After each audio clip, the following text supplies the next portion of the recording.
Ahojte priatelia, dnes som prišiel navštíviť obec Nemčiňany, kúsok od atomovej elektrárne Mochovce a sú tu krásne novostavby. Zavolal mi Jurko, aby som sa prišiel na to pozrieť, natočiť a niečo vám odprezentovať z týchto novostavieb v tejto podhorskej peknej obci. Takže idem za Jurkom a som zvedavý, čo sú to za krásne novostavby. Sú to tieto, ktoré vidíte. Vidím, že majú novú ulicu tu postavenú. Malo by ich tu byť 5. Takže ideme na to, ideme sa pozrieť, čo sú to za domčeky. Takže ja už som opäť s mojim kamarátom Jurkom Melónom z Top nehnuteľnosti EU a Jurko nám dnes predstaví tieto krásne rodinné domčeky v obci Nemčiňany. Takže čaute, vítam vás. My sa bavíme o novo vzniknutej lokalite v tej obci Nemčiňany, ktorá je zostavená z 5 novostavieb rodinných domov, 4-izbových rodinných domov. Obec Nemčiňany je kúsoček na dostrel hlavne od mesta Zlaté Moravce Tlmače, ale v blízkosti samozrejme je aj mesto Levice. Máme Nitru na dostrel po R1 a čo by som rád ešte vyzdvihol pre tých, ktorí pracujú v atomovej elektrárni Mochovce, tak Mochovce sú tu hneď za kopcom, takže tí, ktorí by chceli využiť bývanie v blízkosti svojej práce, nech sa páči, toto je pre vás určené. Áno, ja keď som išiel z Nitry sem, tak som tu bol po R1 za necelú pol hodinku, čiže vynikajúca dostupnosť nielen z Nitry, a tam je veľa podnikov na prácu, ale aj tu ozaj Mochovce sú ozaj cez kopec, kúsoček, vynikajúca lokalita. Vidím, že tu je nová cesta.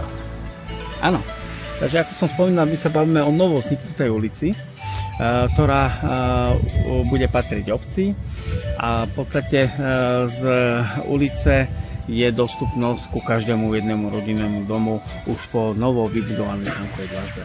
Áno, vidím, že každý domček má taký vstup, túto vydláždený zámkovú dlažbu, to je ako parkovacie miesto, každý dom má svoje parkovacie miesto? Áno, výborne, každý dom má svoje minimálne 2 parkovacie miesta. Tým, že je to nová ulica, sú tu aké pripojky, čo všetko? Áno, čo sa týka sietí, tak domy sú pripojené na verejnú vodu, verejný vodovod, potom elektrika a verejná kanalizácia. OK, domčeky sú identické, všetky sú rovnaké, vyzerajú zvonka úplne rovnako, sú ozaj všetky rovnaké? Čo sa týka projektu domu, tak sú úplne identické. Rozdielnosť máme vo veľkosti pozemku, no a samozrejme v štádiu odozdania rodinného domu. Takže ak môžem povedať, máme 3 varianty. Prvý variant máme, že dom vieme predať v stave holodom. Druhý variant je v štádiu štandard a tretí je na kľúč, to znamená vrátanie kuchynskej linky aj spotrebičov. Čiže tichá, kľudná obec, úplne super lokalita. Ideme sa pozrieť dovnútra, alebo ešte niečo máš? Tak dovnútra určite sa pôjdeme pozrieť. Každopádne je potrebné ozaj si uvedomiť, že sme v obci na dedine, sme v bočnej ulici, skutočne v tišej časti a to ostatné na to, aby ste užívali takú pohodičku, tak vám ukážeme. Ešte ja sa spýtam, vidím všetky domy, aj keď sú teda rovnaké, sú aj rovnako odizolované, alebo ako zvonka máme ošetrené, čo sa týka zateplenia alebo týchto vecí. Samotná stavba je murovaná, to znamená pálená tehla 30-ka. Máme tu na zateplenie 20 cm, škrydla betónová a to ostatné vidíte, je tu pekná už terénna úprava, už máme zasadené tujky, takže skutočne už na prvý kontakt je to veľmi príjemné. Vyzerá, že sú tu použité veľmi kvalitné materiály a vidím dokonca, že v niektorých okien trčia aj káble, to je predpríprava na vonkajšie žalúzie? Presne tak, predpríprava na vonkajšie žalúzie a čo sa týka samotných okien a HS portálu, tak je to od veľmi známej značky Slovaktual. Super! Ideme dovnútra, som veľmi zvedavý na to. OK, nech sa páči, poďte. Takže my už sa nachádzame vnútri tohto domu, v tejto kuchyni. Pekná kuchyňa, človeče.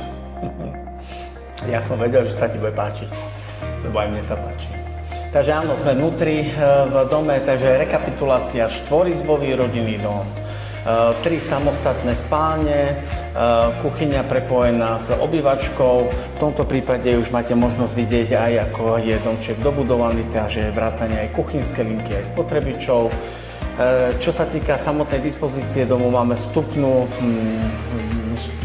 chodbičku, kde už budete vidieť priestor, kde sa dá dobudovať nejaký šatník alebo nejaká závesná zostava. Potom máme veľkorysú kúpeľku so záchodom, aj samotnú technickú miestnosť a ako bonus pre tých, ktorí radi aj sa pohybujú v kuchyni, tak máme aj tu na pripravenú špajsku. Ja som si všimol, tu už aj tá predsieň, aj táto kuchyňa, toto je vzorový dom? Áno, ako som spomínal, máme 5 rodinných domov v ponuke, s tým, že prvý máme pripravený ako vzorový rodinný dom, ako by to mohlo vypadať. Samozrejme, aj tento je pripravený k predaju. To znamená, že ak niekomu uľahodí navrhnuté všetky materiály, ako je to tu nám dokončené, tak budete mať možnosť aj tento domček zakúpiť v takejto paráde. Takže fajn, takže na tomto dome si ukážeme, ako môžu vyzerať tie ostatné domy. Poďme trošku k technickým veciam tohto domu. Aké je tu vykurovanie a tieto rôzne veci. Takže v rámci rodinného domu kúrenie máme prostredníctvom tepelného čerpadla, to znamená, je tu na teplovodné podlahové kúrenie s možnosťou taktiež aj chladenia. Ako som spomínal, sme napojení na kanalizáciu a elektrika a verejný vodovod. OK. Aká je metráž tohto domu, podlahová plocha? No. Aká je tá podlahová plocha? Takže užitková plocha je 113 m². 113 m², veľkorysa, 4 izby, úplne super. Vidím tu aj prípravu na krb. To už je tiež v cene? Áno, samozrejme, takže máme tu na predprípravu aj na krb. Už boli spomínané elektrické žalúzie, predpríprava. Ďalšia moja otázka je, ako je to tu vyriešené dispozične. Takže dispozícia rodinného domu, štvorizbového rodinného domu, takže máme vstupná chodba, zo vstupnej chodby ideme do hlavnej časti domu, rozvetvenie, takže 3 samostatné spálne, plus tu, kde sa nachádzame, kuchyňa prepojená s obývačkou, potom máme samostatný záchod, veľmi veľkorysý priestor, kde je predpríprava na práčku a sušičku. Potom máme ďalšiu samostatnú kúpeľku, ktorá bude vybavená vaňou, sprchovým kútom, samozrejme umývadlom a záchodom. A ešte ako bonus máme ešte samostatnú technickú miestnosť, kde bude umiestnené tepelné čerpadlo a všetky tie technické záležitosti. Priatelia, dnešné natáčanie máme ukončené trošku predčasne kvôli dažďu. Aj Jurko musel odísť preč. Ja už som tiež na ceste spracovať toto video. Ak sa vám niektorý z týchto domčekov páčil, neváhajte nás kontaktovať na ktoromkoľvek z uvedených portálov, ktoré vám bežia tu dole v popise. Dajte keď tak odber a like a ja sa na vás teším na nejakej ďalšej inej peknej nehnuteľnosti. Majte pekný deň.